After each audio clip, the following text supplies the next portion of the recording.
আসসালামু আলাইকুম রহমতুল্লাহি ওয়া বারাকাতুহু। সবাই কেমন আছেন? আশা করি সবাই ভালো আছেন। ভালো থাকবেন, সুস্থ থাকবেন, সবাই সবার জন্য দোয়া করবেন। আসেন আমরা সবাই মিলে একসাথে হাতে হাত রেখে এগিয়ে যাই, হিংসা আর অহংকার ভুলে।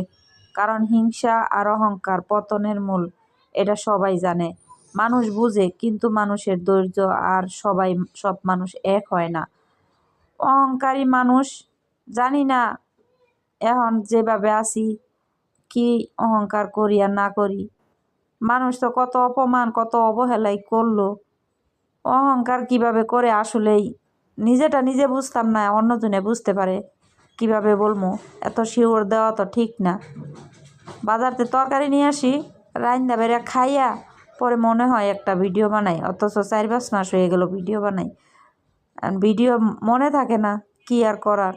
যখন মনে হয় তখন কিন্তু সময়টা অনেক যায়, তখন যা হাতের সামনে পাই তা দিয়েই একটা ভিডিও বানাই। সবাই দোয়া করবেন আমি যাতে ঠিকঠাক মতন ভিডিও বানাইতে পারি, মনে রাখতে পারি। আসলে বাসায় এত ঝামেলা, মেয়ে আছে, মেয়েটা নিয়ে অসুস্থ মেয়ে, এর পিছে ছেলে একটা। 1 সপ্তাহ ভালো যায়, 1 সপ্তাহ পরে আবার জ্বর আসে। এবার যে মুখে এত গা হইছে, হা করে থাকে, খাইতে পারে না কিছু, এমনিতেই খায় না, এতটা পরিমাণে বমি করে বলার মতন না। সবাই দোয়া করবেন, সবারে সুস্থ রাখে আল্লাহ, আল্লাহ যেন সবারে বিপদমুক্ত রাখে।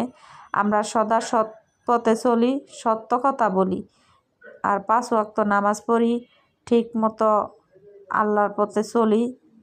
আমরা ফেসবুকে কাজ করি আর কোনো অফিস আদালতে কাজ করি।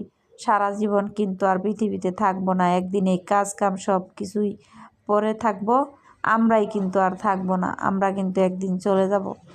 সেই দিনের আমরা কিছু আমল কইরা যদি পুঁজি বানাই, জানি না কার কতটুক পুঁজি আল্লাহ বানাইতে তৌফিক দান করব। সবারে আল্লাহ হেদায়েত দান করুক। মিথ্যা কথা, সুদ ঘুষের যারা আছে তাদেরকে যেন আল্লাহ বাঁচিয়ে নিয়ে আসে। আল্লাহ হেদায়েতের মালিক, মানুষ কিছু হেদায়েত দিতে পারে না, মানুষ শুধু পরামর্শ দিতে পারে ভালো হওয়ার জন্য, কিন্তু কেউ হেদায়েত দেওয়ার মালিক একজন আল্লাহ। যদি হেদায়েত দেয়, যত শয়তান হোক সেও কিন্তু ভালো হয়ে যায়, আর আল্লাহ না চাইলেও হুজুর খারাপ হয়ে যায়।